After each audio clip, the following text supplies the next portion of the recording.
it's an open confession. Yes, and it's an open confession, no doubt about it. Mhm. When you commit, there is no need to investigate if you admit to the commission of a crime. Ano pa ba? Mhm. Dadaling ka? Ano ba? Magbibista pa ba sa korte yun? Inamin mo na? Diba? Can he claim again, like parang in the past, na ano yun, expression niya, the way he speaks, hyperbole, exaggeration, sarcasm?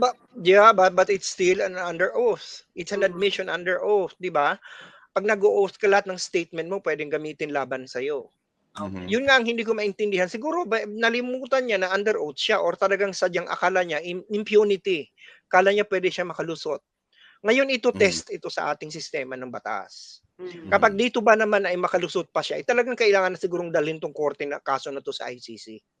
Kasi failure of law, system of the rule of law na ito eh.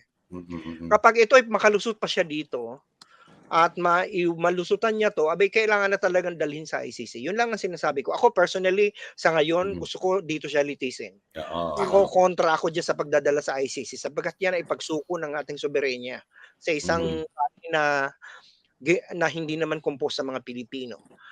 Para sa akin, ang krimen niya, ginawa niya sa Pilipinas, sa mga Pilipino, dapat mga Pilipino din na mag-imbestiga at humatol sa kanya. Ang ating sistema ng batas. Pero kung ito ay makalusot, kung ito ay palusutin ng prosecutors, ito ang DOJ hindi ito pansinin. Abay talagang kailangan siguro, by the time I've crossed the line. Aaminin ko na sa lahat, ganito aminin na natin, our system of law is messed up. Then, okay, let the ICC come in. That is going to be the litmus test. Kapag itong ginawang ito ni dating Pangulong Duterte ay ma-miss out, hindi ito ma-weigh ng DOJ, this is going to be really the line that I will cross and say eventually, okay, masakit man sa aking damdamin na sabihin na isusuko natin ang ating jurisdiksyon sa ibang korte, pero mukha yatang wala tayong maasahan sa sistema ng batas natin. Yung kapag nangyari yan.